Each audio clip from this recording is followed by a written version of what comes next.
Welcome to My Life. We are very honored to have Brad Jacobsen with us today. Happy to be here. And indeed, and among other things, Brad has been a state representative in the Michigan House of Representatives in Lansing from 2010 to 2016. He is founder and president of Grow Oakland here in Oxford from 2010 until the present. He's the vice president of Jacobsens Flowers from 1979 to 2010, a family business.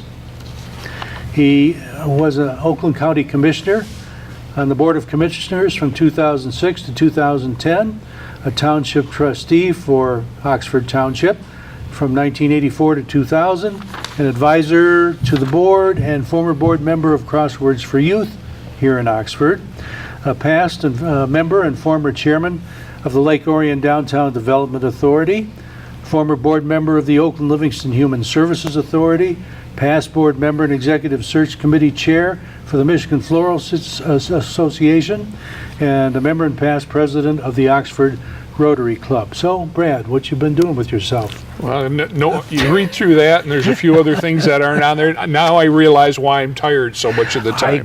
I guess. Actually, there is one thing that I didn't mention that you're currently involved in, and that's as a member of the Liquor Control Commission. That's right. I was after I was term limited out of the legislature in December of 2016. I got a call in February from the representatives from the governor's office, and they asked me to if I'd be interested in an appointment to the Liquor Control Commission, which I took. I've been doing that for about 15 months now. It's fascinating. There's 5 commissioners for the state. And of the 5 commissioners, 3 do administrative work, licensing, pricing, those type of things. 2 of us, and I'm one of the 2, are hearing commissioners. So when a bar, a party store, a facility has a violation for maybe selling to minors or over-serving people, or any number of hundreds, really thousands of other violations that are potentially there, they get a citation, and if they decide that they want to go to a hearing, similar to going to small claims or to a court situation, I run a hearing and swear in people, take testimony, and render a decision and a fine if it's deemed. Of all the things you've been involved in, have you ever thought that you'd end up doing something like that? Well, it's rather hilarious in some respects, because 40 years ago, when I was going to Michigan State, I thought about going to law school. And here it is, roughly 40 years later, and I'm a judge without ever going to law school. And so it's fascinating. It's something that I'm thoroughly enjoying. It's a challenging position, trying to balance the information that you may get during testimony from a bar owner, maybe the person who was arrested for being intoxicated on the road, and the deputies go back to the establishment, write them a citation for over-serving the person they just pulled over on the road. So we take testimony, and you sort of have to balance it a little bit and really have a tremendous amount of leeway. I had a situation in a hearing several months ago, a small party store in northern Michigan. The hearing was, I traveled around the state to hold the hearing, so this one was in Gaylord. The party store wasn't from there, but it was in Gaylord, and the gentleman came in. He was all upset, and he says, "I admit, it happened. We sold to this minor, but I want you to know that the lady who sold it to him is a 73-year-old grandmother. She's worked for me for 14 years. She was in tears when she found out she had sold to this girl. She doesn't know what happened, why she did it. It just slipped by her. And but we're really sorry about it, and we want you to know that." Well, I get copies of all their past history and violations. This fellow had been licensed since the 80s, and this was his very first violation since the 80s. Generally, a first violation for sale to minor might be a $500 fine. I wrote him up for a $500 fine, and then I have the ability to waive it. So I waived $200 of his $500 fine because of his exemplary record. So I have that ability. I also have the ability for some of the chronic offenders to suspend their liquor license for a short period of time. So if they, chronically a bad player, chronically having violations, I might take away their license for 3 days. And you have to say, I don't close them for 3 days because they still stay open. They just can't sell alcohol for 3 days, or whatever the case may be. Did anything really surprise you about that job that you didn't think about ahead of time? Yes. Well, I've learned a tremendous amount about it. And I really didn't know an awful lot about the Liquor Control Commission when I got into it. But when a party store or bar buys their alcohol, I'm talking spirits, not beer and wine, but spirits, they actually buy it from the state of Michigan. We're one of 18, I think it is what I refer to as control states, where the state has much more hands-on and oversight on liquor sales. So when they buy it, they actually write a check. When the delivery service delivers it, they write a check to the state of Michigan. I am amazed at how many people write bad checks to the state of Michigan for their liquor. It's unbelievable. And some of them do it month after month. And if they're chronic about it, the administrative commissioners, the other three, can make them go out to a cash basis, which really isn't cash. It's a cashier's check they have to present. I had a situation where the person had been chronically bad, been on a cash-only basis for almost a year. Within 2 months after they got back to writing checks, they were passing bad checks again. So that's probably been the biggest shock to me. What's the weirdest case you have ever seen? Had a situation, was a hearing I did about, it was last fall. It was from the west side of the state. The sheriff's department had gotten a call at 5:30 in the morning from a resident who said, there's a drunk guy banging on my front door. So the sheriff's department went, found this gentleman wandering down this back road. It was it actually happened in July of 16. It would have been July of 17. Found him wandering down the road, and all he had on, no shoes, no shirt, just a pair of women's pull-on legging stretch pants. So they pulled him over, got him in the car. He was intoxicated. It's 5:30 in the morning, and he had been to a local an establishment drinking and met a couple of young ladies. They took him home, and he woke up at 5 in the morning and heard a male voice in the house and thought it was one of their husbands coming home or boyfriends. Grabbed the closest pair of clothes he could find, which happened to be the young lady's stretch pants, put them on and ran out the back door. So ultimately it went back to the establishment for over-serving, and they've had previous problems with over-serving and such. And that hearing, I swore the officers in, swore the different people in to testify, went almost 4.5 hours, just that one hearing. And ultimately, the fella, he had just recently got out of jail for drunk driving, and he had been driving that night, so he ended up going back, I believe, to the sheriff's hotel for a while, and the facility, they got a fine. So Well, we rather strange though, but it was interesting because the officers and the gentleman in question were all sort of chuckling about the whole thing in the back of my hearing room while I was hearing other cases. Yeah.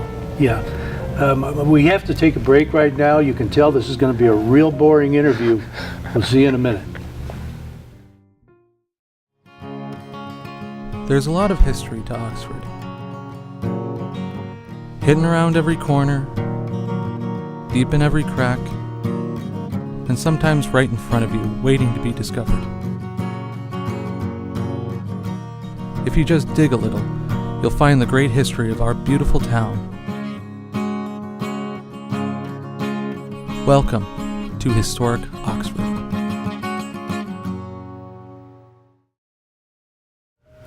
Back here with Brad Jacobsen. Brad, one thing I didn't mention is you're a lifelong resident of Oxford, I believe. Yes. Isn't that correct? I mean, you and your wife have graduated from Oxford schools. Were you actually born in Oxford? I was born in Pontiac at St. Joe's Hospital. Wow. And I spent my first, about my first year in what used to be the old flower shop in Lake Orion. The original old flower shop was right on the edge of M24 in Lake Orion, right at Heights Road. And there was an apartment upstairs, and my parents lived there for about the first year I was around. And then we moved to Oxford. So I've spent roughly 60 of my 61 years in Oxford. But my wife and I are both Oxford grads. All three of our children are Oxford grads. One of our daughters still lives here. So I started her family here. So. Well, anybody who's lived in northern Oakland County for any length of time has to be familiar with Jacobsens Flower Shop. Why don't you give us a little inkling of the history of that? Sure. That goes back to, is it your grandfather or great-grandfather? Great-grandfather. Yeah. Our family, on my grandmother Jacobsen's side, goes back in this area into the late 1800s.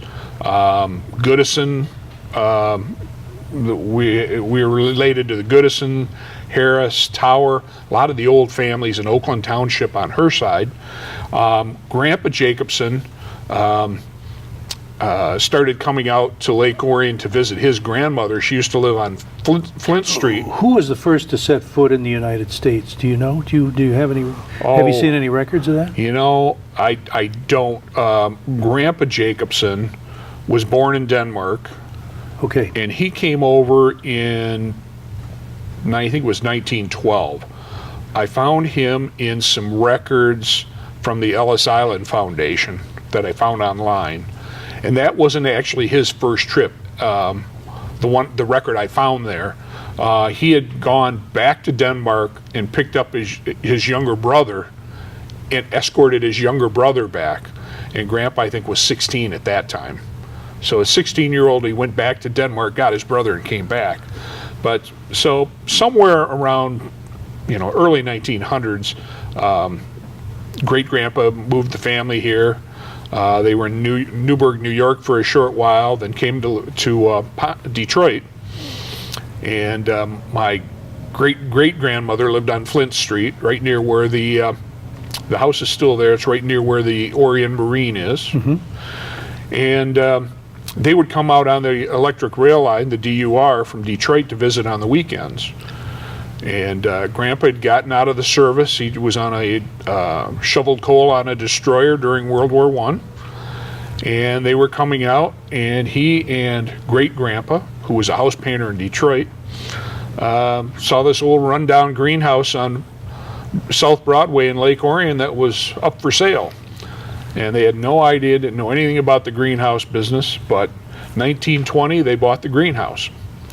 So Grandpa and great-grandpa grew vegetables in the greenhouse, grew flowers, planted a very extensive orchard out to, we've got about 13 acres there altogether on the property. Had orchards, peaches, apples, cherries, pears, sold those to area restaurants, sold them to some of the grocers, took them to Eastern Market in Detroit and sold them. Did that through the 20s. Did they know much about the history of that before they bought it? Did they? The property? Did you tell me that it was originally built in 1890? The original greenhouses go back to, I think it was 1886, 1892, okay. Something like that. But I really don't know much other than that. But so then in the 20s, Grandpa rented a stall in the Pontiac State Bank building downtown Pontiac, and he would cut carnations and such, take them down and sell them to the businessmen going in, and the secretaries going into the bank building in downtown Pontiac in the 20s. He knew how to market, didn't he? No, I tell you, he was a hustler. Not in a bad way. He was always moving. He was always working. Very diligent. Did Did you know him yourself? Yeah, Grandpa, I was probably, I don't know, I was probably about 25 when Grandpa passed, I think. So, I mean, yeah, sure, I grew up in the business, worked in the business when I was a kid, jump truck taking deliveries to, there's nothing brings a tear to your eye like carrying some, you're a teenager maybe, you're carrying flowers up to somebody's door at Mother's Day, and the nice older lady comes to the door and says, "Oh, nobody ever sends me flowers. Who sends me flowers?" I said, "What's Mother's Day?" It's probably one of your kids, But it's a good business, and people who buy flowers are good people. And with flowers, plants, we used to grow a lot of our own plants, grow some of our own cut flowers. Not anymore, though. Everything we purchase, almost all of our product now. Yeah. To me, what would be about the neatest thing of being a part of a family business like that is that you got to know your grandparents and your parents probably better than anybody else would have with their parents or grandparents, because you're part of that business. You see them every single day. Yep, that's very true. And you get that work ethic, and you're learn from it. And I was very fortunate too on my mother's side of the family. Grandpa Scheer was a divisional auditor with Pontiac Motor Company. He worked his way up from working on the line really back in the 20s up through to become divisional auditor. And he was a jack of all trades. Pontiac Motor. Oh, yeah, okay. He was a jack of all trades. He could do anything. So when I was a kid growing up, working on his cottage up north, I mean, I learned how to sweat pipe and put shingles down and pour concrete sidewalks and put up bricks. And so all those came in handy also, and learned it at the greenhouse. I'm amazed these days, and we talked a little off camera about things going on today. We have such a shortage of tradesmen now. In the greenhouse business, I had to learn how to thread pipes and put glass panes in the windows in the greenhouse roof, and do so many different hands-on skills. Many years ago, we were at a friend's house, and the wife was complaining that her light switch in the kitchen didn't work right. And I said, "Well, the party doesn't start for half an hour. I can change it for you." I said to her husband, "Mark, do you have a screwdriver?" He goes, "Well, I don't know. I'm probably somewhere." And I said, "Well, don't you have any tools around?" And he opened up his drawer and pulled out a phone book. It tells you how long ago it was. Pulled out a phone book, slapped it down the counter. He says, "That's the only tool I need." He found a screwdriver, and I replaced her light switch for her, so she didn't have anything else to complain about the party, other than her husband. Gosh. I want to talk to you more about the family business when we come back. But sure. We need to pause for just a moment. Brad Jacobsen, don't go away.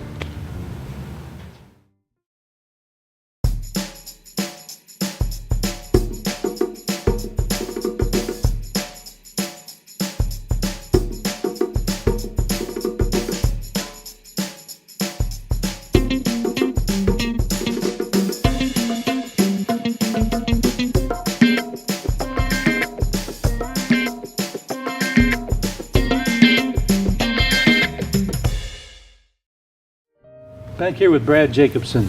Brad, we were talking about the family business. Mm-hmm. When did they start to expand beyond Lake Orion? Well, back in the mid-20s, Grandpa just rented a stall in the Pontiac State Bank building, which is just, he described as basically big enough to have a cash register and a couple of buckets of flowers, and that was about it.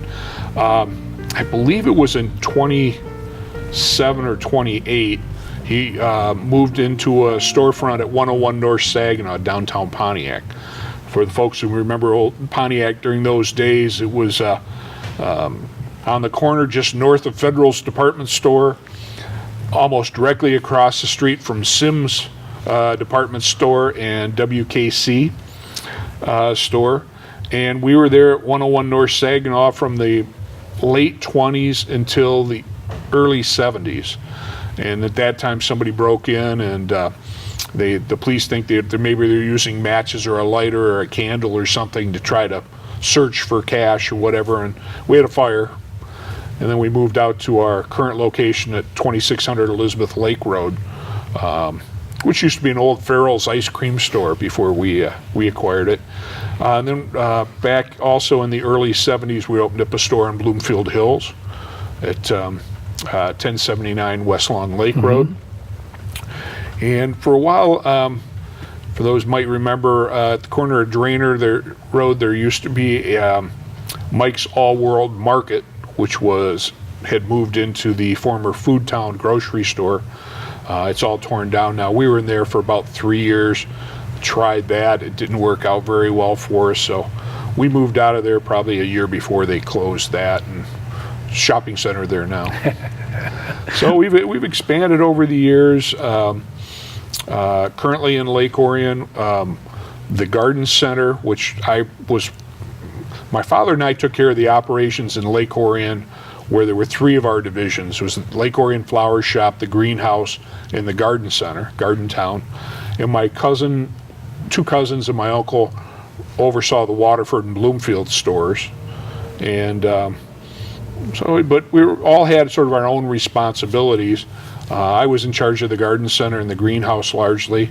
And when I decided to go to the legislature in 2010, decided to start moving that direction. My cousin said, what are we going to do with the garden center? We really don't have any interest in running that.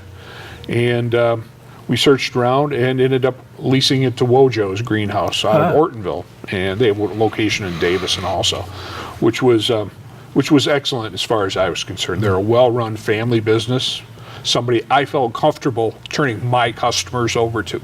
And they've done a marvelous job. I'm very happy with Wojo's being there. What are some of your first memories of the flower shop? Well, I remember catching the Dickens one day because I remember I climbed into the back of Dad's truck and his van and hid in the back of the van instead of getting on the school bus one morning, and because I wanted to go down to the greenhouse and work with Dad. And he got to Lake Orion, discovered me in the back of the truck, and turned around and drove me right back to school. But it was always fun. My brother and I would go down there, and when we were younger, I live on Tan Lake, so we'd go down and we'd dig worms, go fish, and take them up, go fishing with 11, 12, almost 13 acres of property. We used to go hike around back there. At one time we had some mini bikes we used to ride around our property. There were still, when we were kids, still some of the trees from the orchard there. So we would pick pears and apples and strawberries, and the pears and the apples, we'd pull a wagon around our neighborhood and sell pears and apples to the neighbors that we'd pick down there when we were kids.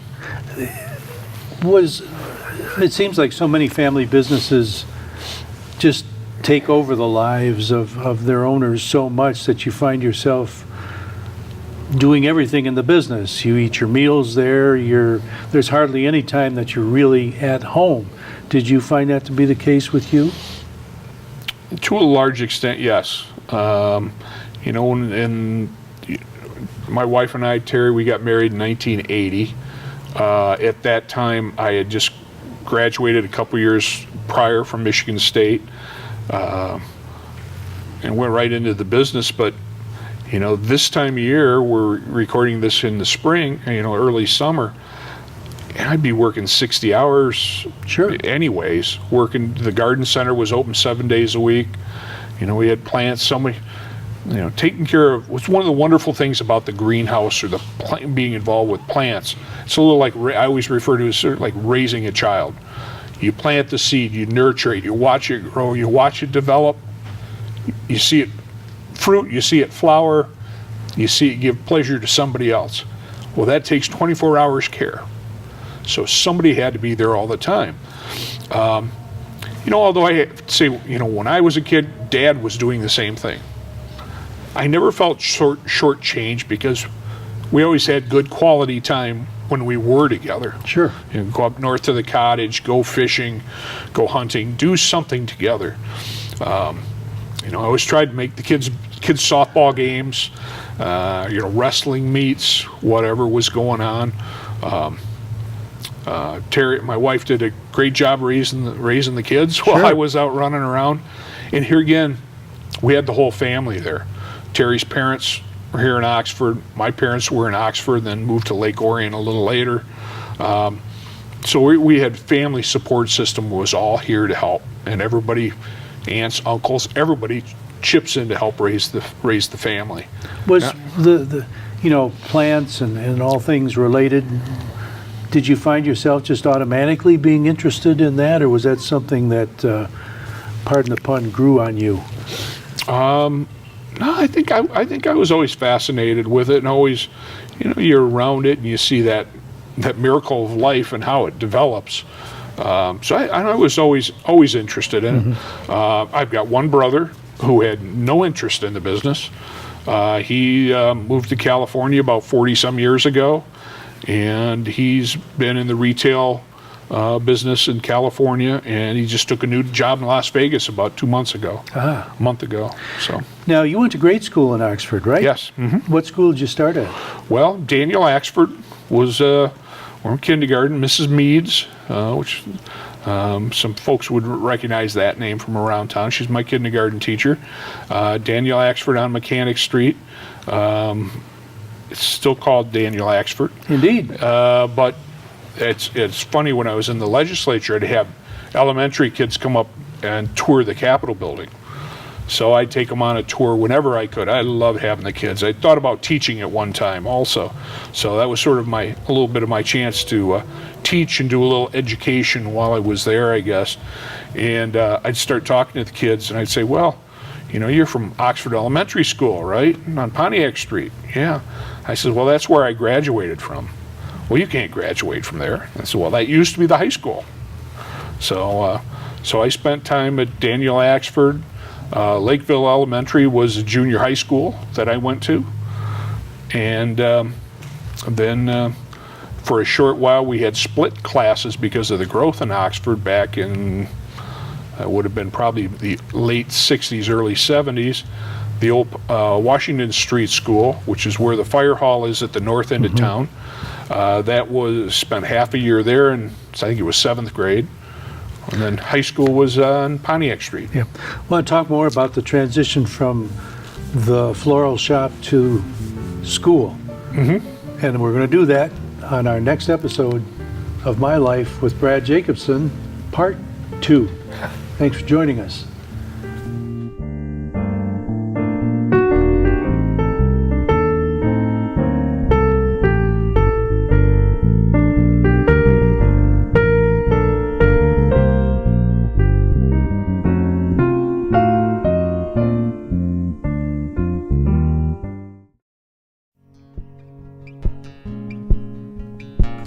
Canine Stray Rescue is Oxford's own local dog rescue. Each year they take in hundreds of dogs and bring them into suitable homes.